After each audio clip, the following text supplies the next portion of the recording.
That was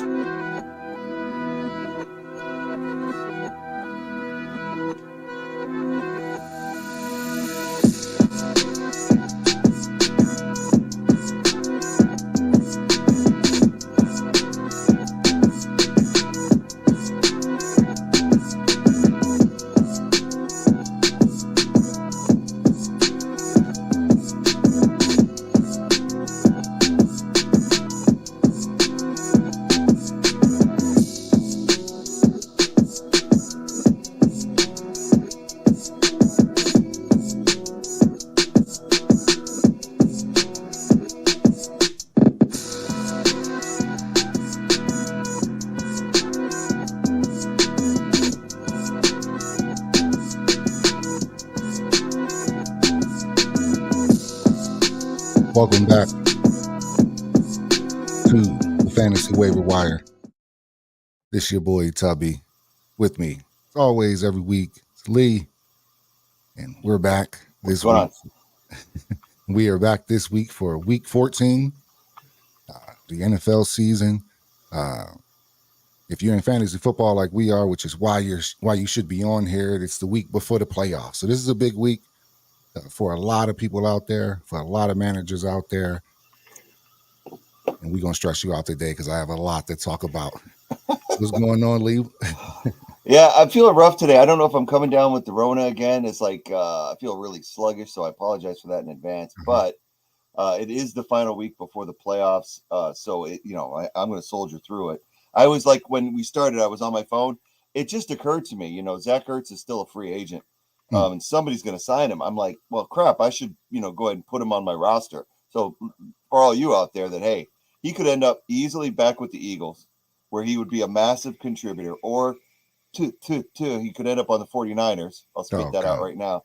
If he does, he's dead to me. I will say that. Coincidentally, the weirdest thing happened, though, was that just like 2 days ago, I walk into my my living room, and hanging above my closet is my Zach Ertz jersey, which I had not seen in about a year. Apparently, I'd put it in the washroom because it had spots on it, and my wife had just put it in a pile of stain removal needed gear. Yeah. And she just picked this weekend to clean it. So it's pristine, white and green, and hanging in my closet. I'm like, well, that could be a sign. That could be a good sign. But if he goes to the 49ers, that son of a bitch jersey's going in a box, and it's going to be tucked away in a closet because he's dead to me. He goes to the Niners. He can go to anybody but the Niners and the Cowboys. That'd be fine. He goes to the Ravens, cool. Goes to the Chiefs, fine. But Niners, Cowboys, done. We're done. Yeah, it is that's an interesting point, man. Because we definitely don't. I mean, he might as well just come back home. Just come on back home to Philly.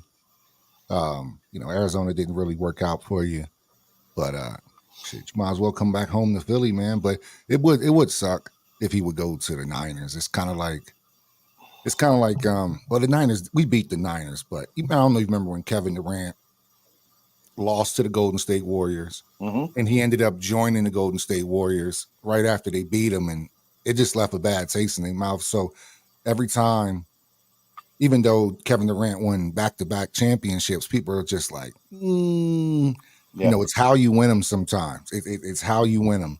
Yeah. And Zach Ertz, almost calling for his own release there because he's getting outplayed by McBride. Yep. Fair enough. And the injury. He had the injury for most of the season. Right, but he knows that. But it's because of if McBride sucked, then he would be fine. He would still be in the mix. But McBride is basically taking over that spot, and he's their primary tight end. I'm just saying this is what helps. And you're in the losing season. He is getting older. A lot of players, when they get older, they do start the ring chase. Ndamukong Suh did it last year. You can say Julio Jones is doing it this year with the Eagles, just to see, because they have a high chance of getting into the playoffs. So I wouldn't be surprised if he joined the Niners, but I would be a little disappointed. But we don't have that much of a history with the Niners. The Niners made it more of a deal than we did. And if he joined the Cowboys, I would disown him. But joining the Niners, it's like, we played the Niners 2 significant games relatively. Even though we lost to the Niners, that still doesn't make them the NFC champions. No. So not yet. yeah. The thing for me is they're grading on me. The Niners fans, that's what's building it. They're really actually it's been talked about is that this could be the next big rivalry for the Eagles. Is because you didn't see a game this year that had that much bad blood and intensity. The Cowboy game wasn't even nearly that intense. And it was because of the crap that they said after the NFC Championship game that it really rubs a lot of the Eagles fans the wrong way. And then for them to come into our house and beat us down like that, it makes it even worse. So, yeah. So, anyway, don't want to get too off topic, but yeah, Zach Ertz is a viable option for a lot of teams there. I looked at my roster, and the funny thing is I have Goddard and Laporta in one league, and I have Hawkinson and Laporta in the other league. So I was like, well, there's no point in me picking up Zach Ertz. I looked at it and went, because I forgot I had Goddard on IR, and he was sitting down, and I got to decide what to do with him this weekend in my other league. So, yeah, so I've got to figure that out. But for anybody else out there who needs some fantasy advice and you're tight end poor, pick him up now before people start to realize that he's going to sign with somebody next week, and that could be a contender. And one thing about Zach Ertz is he holds the record for most receptions in a season.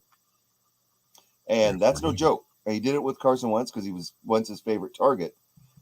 He could come into the Eagles or any team and instantly help them become more powerful offensively. What he would do with the Eagles, if you had him and Goddard in a two tight end set, and then you have Devontae Smith and A.J. Brown at wideout, immediately it takes the pressure off of our wideouts. Yeah. Because more teams have to cover the middle, so you're going to get a lot of single coverage, and that's just going to make the Eagles a better team. So we'll cross our fingers, and hopefully it comes to the Eagles, and we stay healthy, and we make a run. Yes, sir. Go Birds. Getting it now. We would definitely love to have Zach Ertz. Go Birds. Man, I'm in a tough matchup this week, Lee. I'm in a tough one. I'm just going to go bring it up right meow. I have this is your boy Lord Vader playing against Mello, man. This is a big matchup, and this basically could be a win and in. Whoever wins this matchup is going to be in the playoffs unless I lose by more than like 25 points. But I don't want to talk about me losing, but that is a scenario, and that is a real thing. I could lose, but as long as I don't lose by more than 25 points. Yeah. So this is my matchup this week. In fact, first I'm gonna show the league so you can see how big this matchup is. So Lord Vader sitting here, Mello on a 6-game losing streak. The algorithm is in his favor. You got to win one sometimes. So I think the law of averages. I mean, I'm all about it. Like at the end of the day, they do apply in a lot of situations. So man, the law of averages could help him in here, but he's on a brutal slide. But he has Justin Jefferson back this week. That's huge. So basically, man, if you look here, I am 44 points ahead of Mello. Yep. So that's 44 points, and I have a game in hand. So even if I lose this week, he has to beat me by more than 44 points in order to take over, usurp me, if you will, to get into this. So I got a couple things working for me in this matchup. It is a good thing that he lost last week. But here's another thing. We have Outcast right here. If I lose, Outcast wins, he's in. Because and the reason why I'm leaving A Will out is because of his points. One of us is going to win. Lord Vader, Outcast, or Mello. Now A Will is hoping that Lord Vader, Outcast, and Mello all lose, but you can't. It ain't gonna happen. You can't. So Will has to win to go to 7-7 to keep Mello up off of him. And I think you guys are good. Guys in the top 5 here. You guys are good. I had to say it to A Will. He's out. I mean, with the 15-14, he goes 7-7. The 3, 4, and 5 players go 7-7. He's not passing any of us. Right. So and you're playing Mello. So if Mello beats you, he's 6-8. So A Will basically has to win. He has to win. And you and Outcast have to lose. Correct. Because if Mello is 6-8 and he's 7-7, who is A Will got this week? White A Rhinos, has who is Gustavo's rad team. So I got guys that's playing against guys that have produced. Yeah. Gustavo's rad team. You have Outcast playing. So the guys I need to lose are playing first and second place. Right. So, high point scorer, which is always good. But at the end of the day, I control my own destiny. But at the end, fantasy football is about luck as well too, man. Because if you see how I won last week, I just got lucky. Yeah. My brother had basically 4 players after what Dak Prescott and CeeDee Lamb did. My brother just needed any help. That's crazy. And he got like 90 from 2 players and 30 from the rest. And that ended up absolutely crushing him. Crazy. So, man. So, yeah, man, this is a really big week. I've never seen our league this close, bro. Yeah. I mean, this is pretty ridiculous there. Yeah, for you to be 1 game above 500 and in 3rd place. Yeah. It just shows points are important. Also. So, yeah, man, I have to win and I'm in. Outcast, if he wins by 120 points, good on him. But he has to outscore me too by 120 points, even though he isn't playing me. So that's the scenarios right now. Outcast, Will, he has a longer shot, but he can still get in. Crazy enough, if I lose and Outcast lose, Will can still sneak in. Yeah, just barely, just barely. He has to have the top 2 lose because Melo, he can beat Melo if he's got the 7-7 and. But the points, I think you're right. I think Will is done.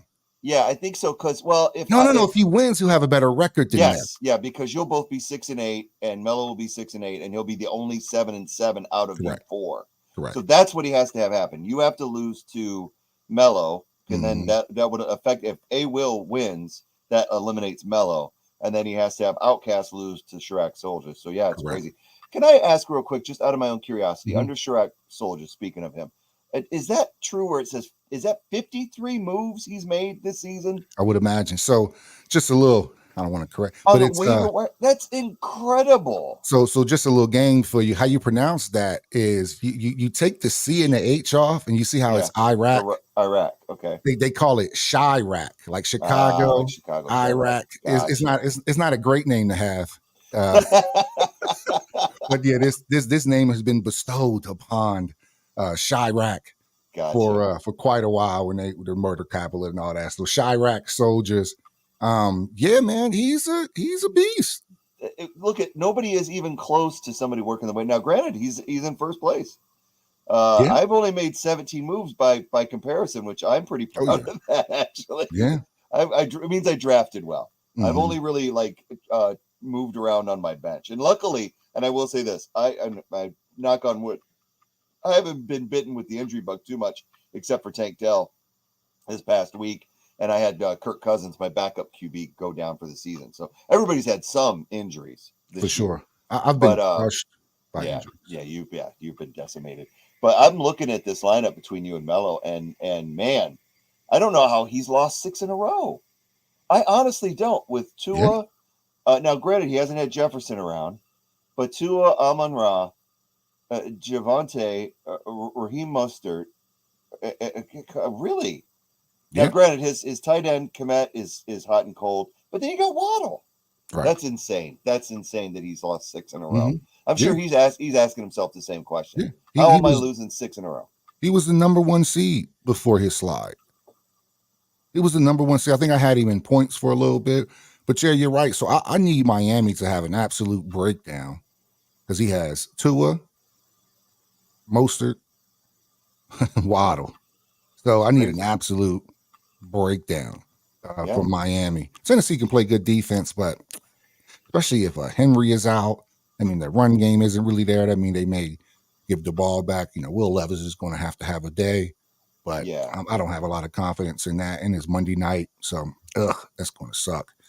Waiting. Yeah, so you won't even know. You could put up some good numbers, and you won't even know until in the Monday night. It's crazy. Monday night. The only thing I can hope is Miami defense does really well. But yeah, man, this is the main thing. He has Justin Jefferson coming back this week of all weeks. Yeah.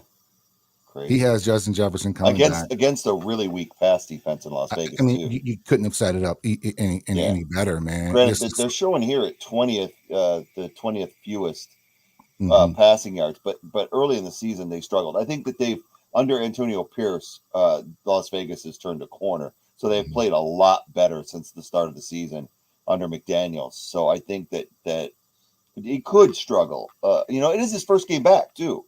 A lot of times they put those guys on a pitch count. So we'll have to see how ready he is to play because that could affect what Yeah. Justin Jefferson does. So you Yeah. got to hope for that as well. Yeah, man. And it's really, we touched on this on Tuesday, but it's not even just who I'm playing or what players I have, is who they're playing. Got Patrick Mahomes against Buffalo, DK against San Fran, Yeah. Collins against the Jets, Bad matchups. ETN against Cleveland, Elliott against Pittsburgh. Like, every matchup is a bad matchup. And on the contrary, for him, Tua going against Tennessee, not bad. Amon-Ra St. Brown going up to Chicago, not bad. Justin Jefferson against Las Vegas, it's a good look for him. Yeah. You know, Javonte Williams, that was that late trade with Goddard. Is how he got to Williams. Right. Yeah, or I would have been going up against Goddard this week instead of Williams. But so, which I would have rather because of his running back situation. So Javonte Williams, you know, Samaje Perine has stepped in a little bit. You know, Chargers do have a solid defense. You know, Khalil Mack is having an incredible year for him. And Raheem Mostert. The only thing that helps me is David Achane is back. Yeah. And Achane had a better game last week than Mostert. I don't think he's going to usurp Mostert, but with this injury, he I have a friend that's on speed dial for me that he always asks me for fantasy advice, and he bust this out like right before the game started on Sunday, and he said, "Hey, I'm leaning towards starting Mostert over Pacheco. What do you think I should do?" And I said, "Start Pacheco because Achane is back, and I guarantee you he is gonna. It's that shift. As long as Achane is healthy, that shift is there." And what happened? I mean, Mostert had a decent day, but it was not. And then Pacheco ended up having the better day, so I was right. And then he later told me that all the algorithms said to start Pacheco too. I'm like, I didn't even use an algorithm. I'm just using instinct. And that the thing was Pacheco was going to have a better day, and he did. So so it's Mostert is hopefully in line for that because Achane, man, he's explosive. Yeah. So Waddle, I don't need Waddle to have a good week. And Indy going up against Cincy, you know, with Downing. I hope Cincy can have another good day. Basically, he has the players and the matchups is the point I'm making here. I have the players, but I don't have the matchups. So I'm in a tough one this week. Definitely going to need a lot of luck on my side. And he can still throw in Lamar Jackson if he's feeling like it up against the Rams. You just never know. But he has a lot of everybody's right there that he needs. Yeah, McLaurin, he's on a bye this week, which I was hoping with the Antonio Gibbs, I was hoping that I could get a cheap fill-in, but I ended up getting one with Elliott and Stevens, but I think I would rather have Gibbs due to his catching ability, and Sam Howell throws it to him. So, yeah, man, that's my situation this week. 3-point dog. Can't lose by more than 44. So that's a little bit of a silver lining there for me in this game, if you will. You know, definitely want to win, way more comfortable. If I do lose, can't lose by more than 44. And I also need Outcast to lose. That's the part that sucks. So, and he's right now he's a 20-point underdog. So, man, I really need Josh Allen to show out so Patrick Mahomes can show out. Come on, Patty, you got a game for me, baby. Patrick Mahomes, do you have one game in you? I haven't been getting anything from Mahomes this year, just really spotty. Probably could have won high score this week if Mahomes had done anything more, you know. So, yeah, man. And we'll look at your matchup. Yeah. I mean, the thing for me is I can lose and still get in because of my point total. So I practically clinched, but it's all about seeding and whether I stay. I'd like to be top 3, but I really like to be top 2. I'd love to be the number 1 seed. It could happen if I could win and our top dog loses there, but it's Chirac, but we'll see. Because he's got Outcast. So I kind of need Outcast to win to get me that number 1 seed, and I need Gustavo to win, so to lose to get that number 1 seed. So that's all I'm really worried about. But I'll take wherever it comes because you still gotta produce in the playoffs. It doesn't matter.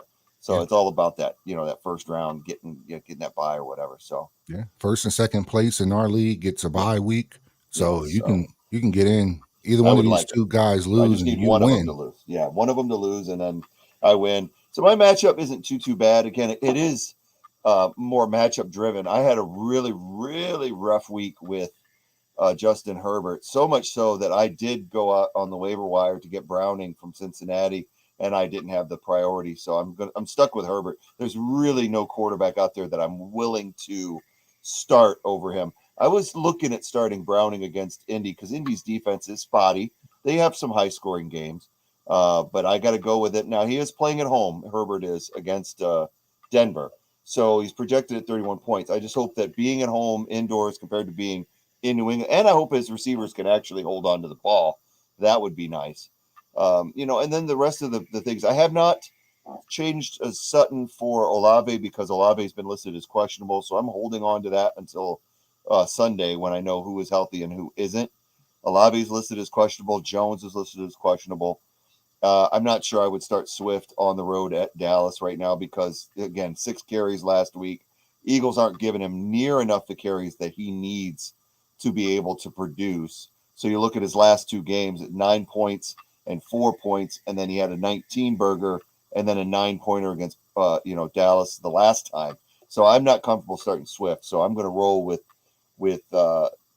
probably like we talked about is Hawkinson as my flex. I've got him at the tight end role right now, and Laporta is the flex. But either way, so I'm rolling with my 2 tight ends at this point. I got a 2-point favorite right now, but that's here and there. The biggest thing I'm worried about is we talked about this on Tuesday. Dak and CD playing against that Philadelphia defense. Watching the news today, the Eagles have said that Zach Cunningham looks to be on track to play. Darius Leonard's going to play. They waived Christian Ellis. Thank God. I wish they'd waived Morrow too. Pick them both out, but we need Morrow for the depth, I guess. I would actually kept Ellis over Morrow after that abysmal performance because at least Ellis can play special teams, but that's neither here nor there. Morrow's their blitzer. They like to send him on the blitz, but I feel you. So I hope that they get rid of that because actually somebody put a great video together this week saying that Brock Purdy for MVP, and then they said, here are all of Brock Purdy's passes against Philadelphia. 5 yards, 5 yards, 5 yards. And then the players just took it, like we talked about on Tuesday. Yeah. And it was all that middle linebacking core and that non-tackling by our corners that allowed them to have 314 yards of passing. Purdy did.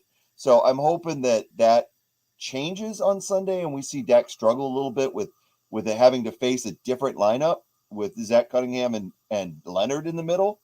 Because then Leonard and Cunningham can focus on covering their tight end Ferguson, and that leaves the corners to be able to cover CD or double him if need be. And so that's big for me if they can do that, and then that gives Hassan Reddick the ability to blitz constantly. So we are rushing 5 guys on a regular deal, which is nice. Right. We'll see. I think that I hope to see a better performance out of the Philadelphia defense than we did against the 49ers, but it still worries me when you got Lamb projected at 20 points, and then you got, I think Lockett, that against San Francisco works in my favor because they really got a really good D. They like to grab a lot, so he'll get grabbed and kept from it. The funny thing I mentioned on Tuesday was the Gibbs Montgomery. He's running Gibbs.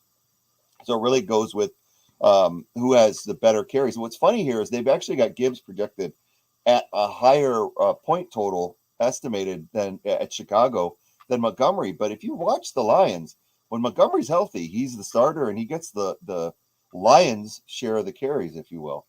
So I'm not sure that's a great estimate. So I kind of hope that goes in my favor. Yeah. Zach Moss at Cincinnati, that could go either way. Tight ends, I think, of course, I really have the advantage. I'm starting 2 of them. But he has it as flex Eckler. Eckler can always go off. And I think 14 is a kind estimate for him. The Denver defense can play well when it wants to, too. So we'll see. Both defenses look good. I only got Pittsburgh going tonight against a rough New England team. So hoping that 14 holds true. And, of course, he's got a really good San Francisco defense going up against Seattle. So, yeah, I think 2 points is probably right. And we'll see what happens over the weekend, whether I come away with that final win and maybe get one of those 2 spots. Fingers crossed. Fingers crossed. Yeah, man. Oh, man. Definitely have a week. Do you think when it comes to the Eagles, do you think the 3 games in 13 days had anything to do, like as far as like the piss poor tackling? This is the NFL where these guys they describe playing as like being in a car wreck every day, right? Or every play rather. And then you have the Niners coming off a 10-day rest, and then you have the Eagles playing 3 games in less than 2 weeks. Yeah, I think that's a contributing factor. I don't think that's why we lost the game. But I think you know how when you looked at it, it was like everybody just looks sluggish, like they have no pop to them. And I think not only the schedule. I mean, you talk about getting up every week. I don't think anybody's had to get up for games every single week like the Eagles have, especially with the crazy schedule, man. The 4:00 shows. I just think, man, where the Niners come into town, but they're still playing on their 1:00 clock. Yeah. Just it feels like they threw everything at the Eagles this year. The scheduling was definitely unfair. When I saw the schedule that came out, and I knew that they had the hardest schedule, and I looked at the gauntlet where we were going to be playing Miami, and then we had Washington, which is a division opponent, then Dallas, and then Kansas City after our bye week, and then Buffalo, then San Francisco, then Dallas, then Seattle. A lot of people talking it being like a 4 or 5 game gauntlet. That's a 8-game gauntlet pretty much that they're running, because you can't disregard Washington because they're a division opponent, Miami or Seattle, because Seattle's going to be tough. They're 6-6 and in line for a playoff spot. They're going to be fighting. They're going to be fighting the 49ers this week, I think. It's a division rival. And they already lost to the 49ers once. But I think what really hurt the Eagles is not just the fact that they had this gauntlet and they've been beat down. It's the injuries that they sustained over it, with Cunningham going down. We had banged up offensive linemen that we were shuffling in and out of the lineup that hurt, with Lane Johnson being out. And then you're bringing Lane Johnson back for his first game against the Niners. There's going to be some sluggishness there. And then, like I say, Cunningham not being in there for us when we need him at middle linebacker, I think made a big difference. And then you had Hurts with his knee injury that is probably worse than he's letting on. And he's playing through the pain, and he's playing up until the San Francisco game, and a few moments here and there, like in the first half of the Buffalo game and the first half of the Chiefs game. He's played fairly well considering that he's on a bum knee. So, yeah, it's a lot of things. I think it's the wear and tear on the bodies, and I think that getting back in just a 1 game a week schedule, doing this one Sunday night. If they can get up for it after the 49ers loss, then they get back into a once-a-week thing. I tell you what, no matter win or lose, those 2 Giants games and that Arizona game are going to be very welcome after that Seattle game. Those 3 games to go out. And a lot of people are talking about the 49ers are really the favorites to take the number 1 seed. I think that's possible if Philly loses to Dallas on Sunday. Then 49ers got to track. But people forget, San Francisco still has to play Baltimore this year, and I think that's a potential Super Bowl matchup. But Baltimore is going to have something to prove, so we'll see how Purdy fares against that Baltimore defense, and see if they don't drop a loss. And if the Eagles win out, then it doesn't matter that we lost to San Francisco. The road to the Super Bowl still comes through Philly. So we'll see. There's a lot to play for, especially on the fantasy end. If anybody out there that needs help going into your final weekend lineup, go ahead and put your request in the chat as far as what lineup you're looking at, if you have any questions on it, and we'll do our best to help you out. What are we looking at here with Derek Carr? What's up with this dude's brother? I think that David Carr has had one too many concussions. That's what I think it is. I saw that. Saying that Mariota should start until Jalen Hurts is healthy is one of the worst sports takes I've ever seen an analyst do, because he's obviously not watched Mariota play. Mariota, the last 2 years, there's a reason why Mariota is the backup in Philly. Right. He's run himself out of every team he's been in because his passing accuracy is one of the worst I've ever seen. Just watching him in preseason against second and third string defenses, it was pathetic. Yeah. I don't want that guy on the field. I've been praying all year long that nothing happens to Hurts, because Mariota, in my opinion, is an instant loss. So what did David Carr wants us to put Mariota in so that we lose games but get Hurts healthy? Come on, man. It's just the hot takes. People reach so hard for a hot take. And you know where he put his foot in his mouth is when he said like Gardner Minshew last year. I'm like, that's not a good example. It's just not a good example of using Gardner Minshew because we didn't win those games. Definitely didn't win the ones that I think we lost to Dallas. We lost and to New Orleans. Yeah. And that New Orleans, the New Orleans ones was the biggest surprise because everybody was healthy except for Jalen, and it was kind of like, then we should be just fine. And then we just had. Don't get me wrong, like they didn't have the ball much in the first half. No, but just as a team performance, it was just kind of like, man, what the hell is going on? So anyway, it just goes to the hot takes, man. People just are just. Man, but I've said this all along. People have things. I've seen so much on social media this week about just about Jalen and about just the offense and just things in general. Now it comes out that Sirianni is really calling the plays. Johnson is just out there on Sunday, but through the week, Sirianni gives him what to do. Yeah, and. Which is weird in itself. It makes sense when you see their offense. It looks like how stagnant they were before Steichen took over play calling. Right. So yeah, I'm not surprised by that. But you're right. The thing with Jalen, nobody was saying that stuff about Jalen after the Kansas City game or the Buffalo game where he led them to comeback. It's a knee-jerk sports journalist mentality where something happens on Sunday. On an isolated Sunday, did Jalen look confused in the 49er game? Yes. After the first two drives, when they started doubling A.J. Brown, because the first two drives, he was hitting A.J. on slants, so he wasn't getting a lot of pass rush because he was getting the ball out quick. They end up coming away with 2 field goals when they should have had touchdowns. Again, red zone offense that Johnson has struggled with all year comes into play, or Sirianni, if you will. But then after that, they started doubling A.J. Brown. And Devontae Smith doesn't do slants. He does these more complex routes. He's further downfield. Julio isn't as fast as he was. So you get this where their pass rush is coming in. They said Hurts was holding on to the ball 3.5 seconds. That's insane. And watching it, I'm like, throw the ball. I don't even care. Right. I don't even care if it's an incompletion. Just get rid of it because he's standing. He's very indecisive. So I will give David Carr that Hurts looked uncomfortable in that 49ers game. But is that what he always looks like? That's not the same quarterback I see week in, week out. I saw a bad game. I did, at times I was like, man, he is holding on to the ball a long time. But it was almost like, once the pocket collapsed early, he's like, he never trusted it again. He was just like, you know what? If I even get a sniff of pressure, I'm out of here. And I think that hurt him as well too. There were some times, you can step up in it. The one play I was most disappointed in was the one that it took a long time. It was like second and like 8 or something like that, maybe 6.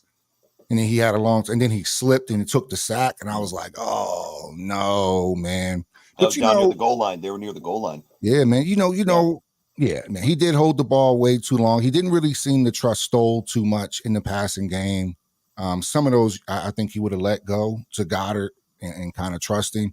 I will say this, the Eagles rank in the bottom, I want to say 3rd in the league as far as separation, wide receiver separation. We don't have a lot of those guys. Now that just gets wide open, and that doesn't factor in whether you can throw somebody open as well too. So I think that sucks on the anticipation part. I remember a few weeks ago when he was trying to throw the ball to Smith, and Smith took so long to complete his route, or it's like an option route, but Smith, it's like he took so long to do it. But I'm with you. I want him to get the ball out just way faster. This is one of the games where they didn't turn the ball over, but it was almost like they didn't want to force a mistake. And I'd rather you force a mistake, not force a mistake. That sounds bad, but I'd rather you take a chance, take a chance than just kind of sit back there and just, now you're worrying about your legs or you're using your legs, which, you kind of hurt here, guy. So I didn't think that he, sometimes you have to give props to the defense as well, too. I mean, mind you, they came in with an absolute chip on their shoulder. And the first 2 drives was our time to like set the tone. And then it just became when you give up 6 straight touchdowns, you know, that's a big factor too, because, you know, sometimes an offense can also not get in the rhythm.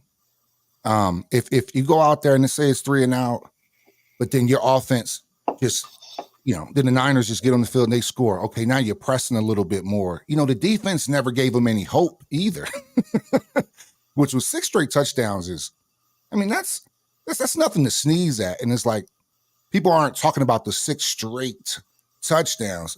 So my thing is, if you're going to dissect this game, the only thing you should be dissecting is how you give up 6 straight touchdowns, because that's the glaring mark here, not Jalen. You know, and then if he has a bad game, so what? Like, how many quarterbacks have had bad games this year? Most of them. Right.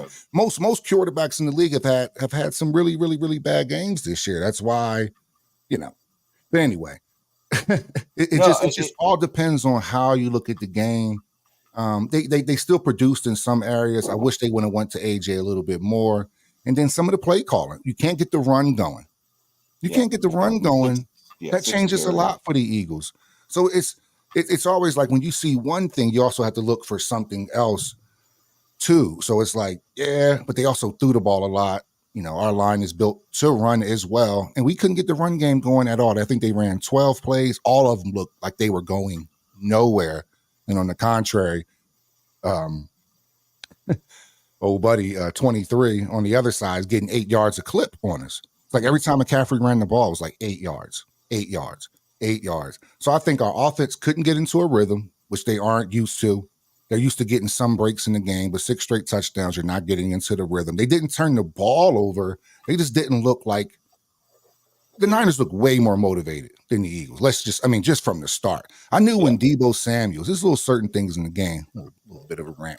When Deebo Samuels took the ball out the end zone on the first kickoff, you know, normally they just kneel it. He was like 7 yards in the back of the end zone, still took it out. Like he wanted to prove a point immediately of how they're coming and how they're playing.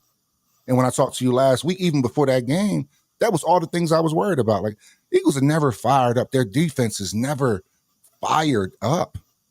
You know, I think everybody in our secondary, based off of how they've played this year, they're all replaceable. Every single one of them. We could upgrade at every position based off how they played this year. And I don't know. It's just when you look at the Eagles, obviously our linebackers are poor, and then they start picking and choosing when they get off the when they get down in that goal line situation. But even coming into it, I don't know if you see that stat. The Eagles had 12 straight scores. I don't know if those are field goals or just touchdowns or something in the red zone up until that point. Right. So that's why, you know, all the think pieces come out. We played Kansas City, played Buffalo, played well in all those games. So I just think people have things stored. I think I mentioned this earlier in the year. People have things stored for what they want to say because they have the preconceived notions about a team. So, yeah, man, if anything, somebody's going to be MVP. Dak is playing better than a lot of the quarterbacks right now. The Dallas offense is playing better than a lot of the other guys. I would pick Dak over Purdy now, just based off of how they are. I think the responsibility they have. You can take a 5-yarder for a touchdown, man. -5, so rant over. But that was just my whole. So I have a couple of counters to your rant, just to. First of all, the McCaffrey thing. So definitely right. 8 yards a clip. But it wasn't that way in the first 2 drives where they went 3 and out. Mm-hmm. But what ended up happening was they decided to keep running McCaffrey behind Trent Williams on that left side.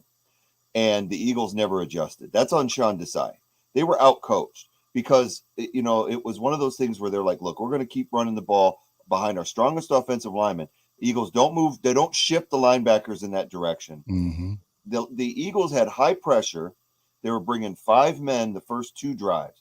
Then they completed a 10-yard pass to Ayuk, I think, for a first down. I think it was Ayuk. And then all of a sudden, Desai gets scared, and he starts pulling everybody off the line of scrimmage.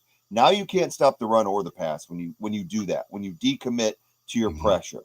And I think Desai never went back to that because once you get in there, it's like playing somebody in Madden where you're doing good, and then all of a sudden they figure out your defense, and now you don't know what to do, and you're completely lost because you don't know where they're going to come at you. And that's what Desai was on a defensive. He was lost at that point where they started out hot, and then when the 49ers decided to go, okay, we see what they're doing, we're just going to throw 5-yard passes, swing passes, and they don't do anything about it. And they do absolutely nothing to change that and allow 6 straight touchdowns. Offensively, it was the same thing about being outcoached. You've got 6 carries to DeAndre Swift, your best running back, who has been averaging, 5 yards a carry on the season, and you're not sticking with it or trying to get him out on a swing pass, trying to get him into open space. You're doing nothing creative, but every single Eagles possession after the first 2 was, we're going to try to pass on first down into a conventional offense, which is a set offense, nothing creative, just regular route running. And, now they're doubling A.J. Brown. That's why he didn't get involved in the game, because he's being doubled. We don't have Goddard out there. They've said that with the loss of Goddard, teams are focusing on A.J. Brown because they don't have to worry about anybody else other than Smith. So now they take Brown away. That limits Hurts' options. He's not seeing the open man because, and then when he does throw deep downfield, the 49ers are committing pass interference and not getting called for it, shoving people in the chest, holding A.J. Brown by the shoulders, and not. Tre'Davious Ward did that 3 times that I saw. Didn't get called. That's fine. You got to be creative, and they don't do it. So I think that coaching wise, and whether it was Sirianni calling the plays or Johnson, they did not do their job as far as adjustments, like they did in Kansas City in the second half, and like they did in Buffalo. The adjustments coming out of the second half were horrible. Now, the last thing I'll say is going into this Dallas game, and I get that Dak is playing great. He is playing awesome. But I'm going to do to them what they did to us last year. Who have they played? Oh, nobody. No one. Giants, Jets, Arizona, New England, San Francisco got their ass beat.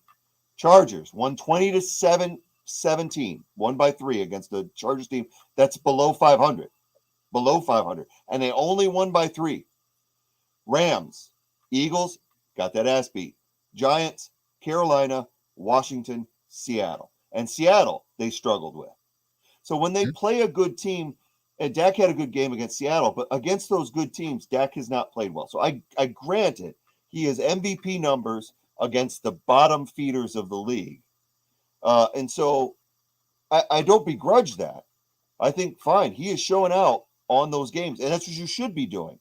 But they did that to us last year, where the Eagles were going on this run and had a great record, and all we ever heard was, who have they played? Well, this year, the Eagles' resume is far more impressive. They've lost 2 games. Yeah, Bryce, you can go ahead and ask this question. We got something coming in real quick.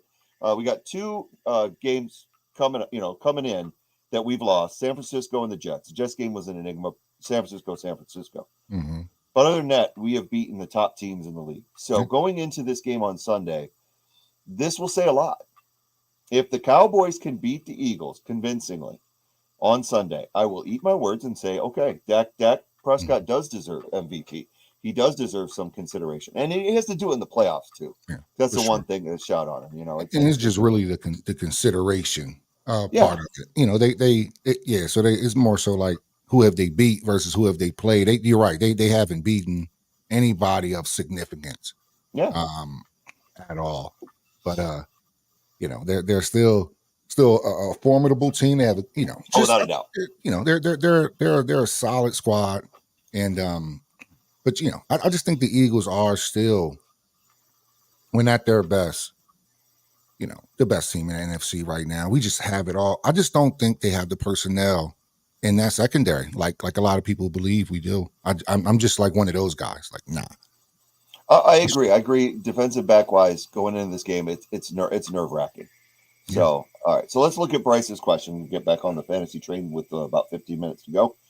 Bryce has got 4 questionables.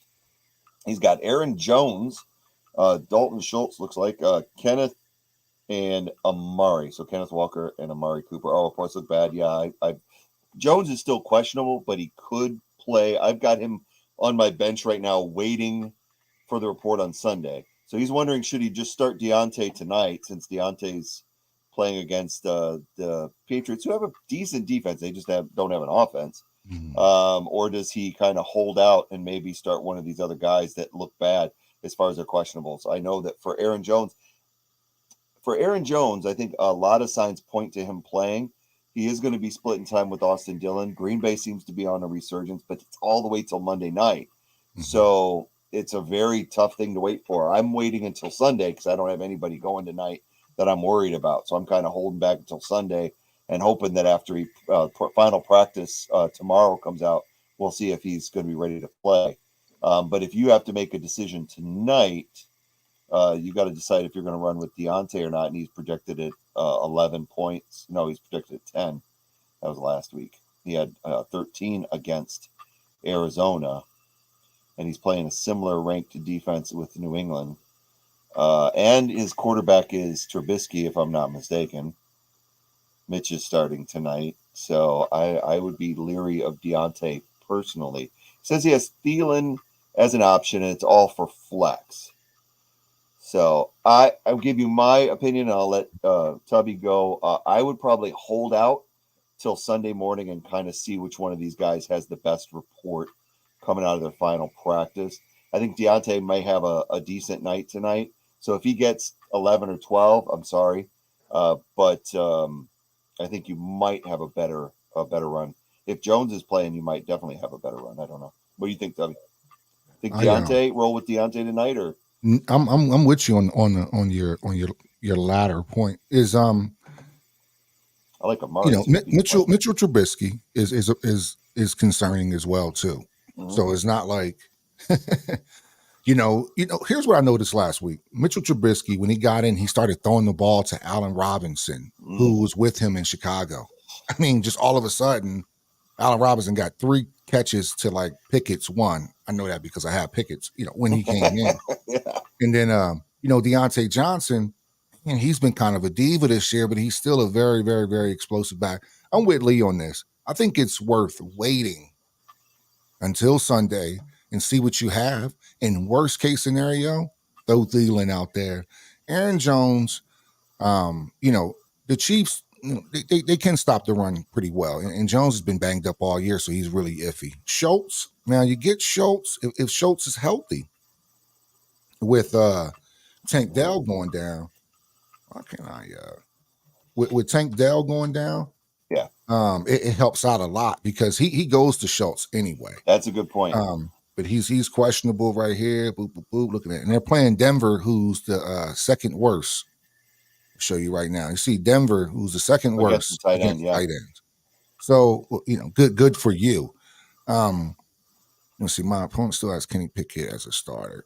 I wouldn't worry about he still has Kenny Pickett in, so that's good for you because that's an easy 0. Then Amari, he's out with the concussion. It could look bad. Kenneth Walker, the problem is they're playing against the Niners. Mm-hmm. And not only Niners just have a good defense, 1, 2, they may be behind, so they're going to have to throw the ball more, which I hope because I have DK Metcalf. But, yeah, man, I think Lee's is the best choice. I think you should wait, and I would lean towards Schultz if he can go, or, man, this is a tough one. Or Thielen. I know Thielen has been horrible. I have him. It's almost like they've moved on to like the younger receivers with Mingo and guys like that in that squad, man. Jonathan Mingo may be a pickup over Thielen. I don't want to confuse you too much. So I think I like Lee. I like what Lee said. I would just wait. I think it's worth waiting with Mitchell Trubisky tonight playing. I think it's worth waiting until Sunday. I really do. That's a tough call. Because Amari's probably going to miss the game because of the concussion. Aaron Jones actually has the Giants too, and that would maybe really hard to wait. But I think they say his Saturday designation, the Saturday designation should be determined whether he's going to play or not. So should know Saturday whether Aaron Jones is going to go or not. Then that would take him out of the mix. I think Amari, unless he makes a miraculous recovery, is going to be in concussion protocol. So that kind of shortens your options. And then we'll see. Yeah, you said definitely go in the record books for most crazy scenarios. We were talking about that earlier. It's really created parity in our fantasy league, if you caught the first half of the show, is everybody in our league is within a couple games of each other because of all these injuries. Everybody has had a major player go down. Yeah, his opponent has Kenny Pickett, so I think that's why he's trying to maybe go head to head in that as a starter right now. Oh, that's not good. Right, that's what I'm saying. That's not a good thing. No, it's a good thing for him. I missed that. I'm sorry. I was looking at something else. Yeah, that's not good at all. That's good for you. So you're going to be okay no matter what. Yeah, that is your flex. Yeah, your quarterback getting 0 is your flex. Yeah, you're good. If you got 5 points from one of those 5, you're good. That's fine. But yeah, I would honestly, I think Deontay may have 10 points. I think the Patriots defense is not their problem. It is that offense not being able to move the ball. I mean, they lost to the Chargers 6-0 at home. Now, granted, they're on the road tonight, so weather could be a factor. Could be the crowd noise, and so they may give up more points tonight. But it depends on where those go out. So yeah, so our recommendation, and take it for what it's worth, is wait and look and see whether Aaron Jones or I would say look and see what going to happen with Kenneth Walker. I don't think Amari. If Amari's going to play, then play him. I would play Amari over all those, but I think he's not going to be available this week. I think the concussion is going to hold him out. So I would say look at Aaron Jones, Kenneth Walker, and then go that route. Or Thielen would be my last result, like Tubby said. He had Thielen. He was really productive early in the season, and I think over the year that it's regressed, so it's not been good. Yeah, so you got the Kenneth Walker stats up. Yeah, I don't know. He's not trending in a positive light, but it could all change, and that's the thing. You've got time. If you can resist starting Deontay tonight, you got time to wait and see who's your best option. What's the so you have Aaron Jones and Kenneth Walker, who has both at least practice. Yeah, this week. Aaron Jones MCL sprain, at least he practice. I wouldn't start Kenneth Walker against San Francisco, just to be honest. Facts. Coming off an injury, so I wouldn't look at that at all. I would look at more, like I said, Aaron Jones if you can get him. I know Dalton Schultz, like you said, is not as intriguing because of the Tank Dell injury. So he could be good for a touchdown. But again, you've got a point advantage with his quarterback being 0 points, so you'll be all right. So that's our advice. I mean, I like Deontay tonight, but I think that you've got probably better options in waiting. I guess I don't. If Pickett was starting tonight, I would say that would be the best deal. Trubisky for me is just you never know what kind of game he's going to have. He can play well at times. It's just not a consistent quarterback. Yeah, that's why I'm sitting Pickens tonight, man. I'm having, Deontay Johnson, George Pickens is almost like a pick'em. Who you think is going to get the most? But I'm still. Like I have Pickens who can go tonight, and who? Let me ask you this, Lee. Who should I pick? I have Thielen, Pickens, because I'm going to start DK and Nico. I'll just take whatever they give me. But it's hard. I don't want to play DK against San Fran. I just don't. And then Nico Collins with Tank out, he's going to get Sauce Gardner's full attention. Yeah, no, definitely. So, Nico is that DK and even though they're playing 49ers, you can't. DK's a must start. Nico's a great, in your running backs. Yeah, putting in Ezekiel is going to help you. I think that everything you're looking at, you're trending the right way. Of course, Kelsey, the flex is your problem. So flex is my problem. George Pickens tonight. Adam Thielen, who has been horrendous, man, the past couple of weeks. I was trending towards Romeo Doubs. Here's why. If you look at his fantasy points, he hasn't done terrible. And in the last 6 weeks or so, he's only gotten 6 points. But and then with Christian Watson going down, I'm thinking, man, he's going to get more targets. But everything I've looked on has been like Dobbs is a bust. Dobbs is a bust this week. Don't fall for the bait. And I really can't trust the Green Bay Packers offense.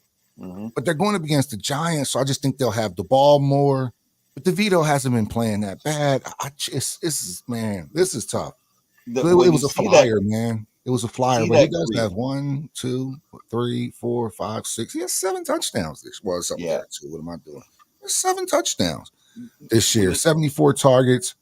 So he's only bringing in damn near half roughly of his targets. Oh man! But with Christian Watson going down, I just don't know. This has been my toughest. I've been even looking at Singletary. I think when you're trying to make the playoffs, so let me just ask you this: you're trying to make the playoffs, so you're choosing between two guys to get you to the playoffs, and this is what you got. Let's take Pickens out of the equation. Although let's put him in the equation because he's much a part of it. Because I'm not looking at anybody else below them as a possible starter. We're talking Thielen, Pickens, and Dobbs. So close your eyes and go, hey, I got to have one guy to make the playoffs. Who do I want that guy to be? Thielen, Pickens, or Dobbs. Now, and taking into account that Dobbs has the most attractive matchup. Mm-hmm. Feel you, man. I still couldn't answer. I just do not know, man. They're all suspect, man. I think that Thielen, since we are PPR, I think that against New Orleans, and they're at New Orleans, Thielen probably look at the last two games though against really good or attractive matchups, and they're still telling you to start Thielen 1.2, 5.5 against, and now you're coming against New Orleans who has a really good pass defense. I'm saying if it were me, and I'm not telling you to do this. This is your move. If it were me, I would lean toward Pickens or Dobbs. And honestly, I probably, since you need the playoffs, I would maybe look at Dobbs as that really bad Giants defense. As you picked him up today for a reason. I know. Might as well throw him in there and roll the dice. I mean, it's like betting. It's like FanDuel, man. It's like FanDuel.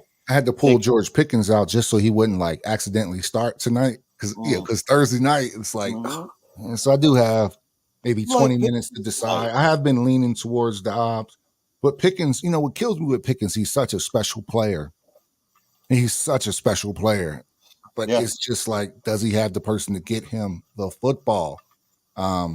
One thing, New England's offense, does suck. So will they have the ball more? But then what is Trubisky going to do with it? Yeah. Oh my God, Pickens is Pickens, so he will produce tonight, but how much is the question. So that's going to be really tough. It's a tough choice, but I would probably take Thielen out of the mix. I don't see Thielen having more than 7-8 points against New Orleans, if that. I mean, he might.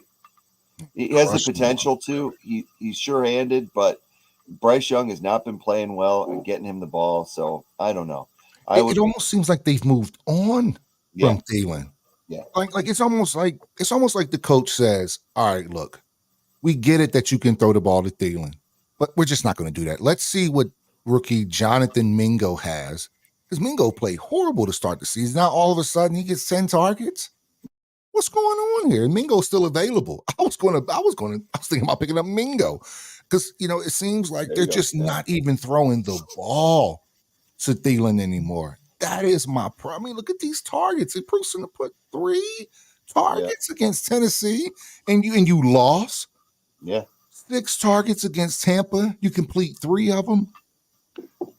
I mean, look what he did to New Orleans earlier in the season when he was hot like bacon grease. I mean, just 9 targets, 14, 8, 13, and then just a cliff. What happened? Even against Dallas, I benched him against Dallas.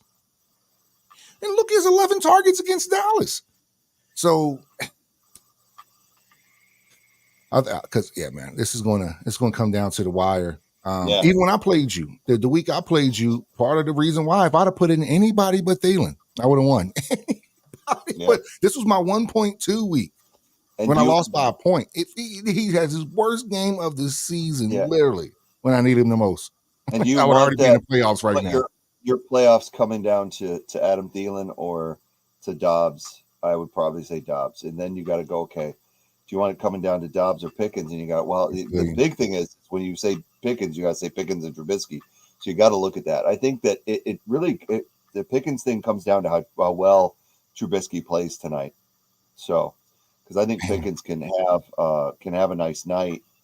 We got the New England defense is 12th, 12th fewest.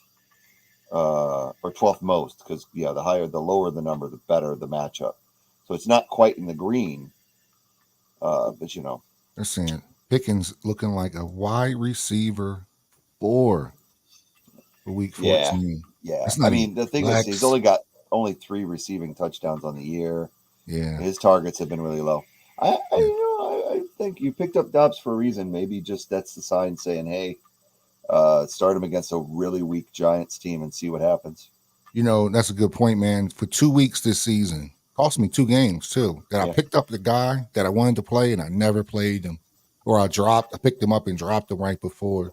So, oh man, but we are about to get into this game. Yep. Game's about to start, man. Whoo! I think we both need a little luck. You trying to get into the bye week, and I'm trying to get into the playoffs. Crazy week. I'm up against it again. I need help again. I just wish I had more confidence in Mahomes and Kelsey with that guaranteed 1-2 punch. I mean, Mahomes is not even starting in 10%. When have you ever seen that? That's crazy. I just don't understand. He has nobody to go to but Kelsey. His receivers suck. You want to talk about receivers? Yeah. Give him Keenan Allen. Give Mahomes Keenan Allen. Yeah. I bet they find a way to put up a touchdown on the board at some point. But anyway, man, you got anything before we get out of here? No, that's it. Have a great weekend, everybody. Good luck in your playoffs. We wish you the best. If you've been listening to it, getting advice from us. So good luck on everybody. We'll catch you back next week. Find out how we all did last week of the regular season. Let's go. All right, man. With that, go Birds.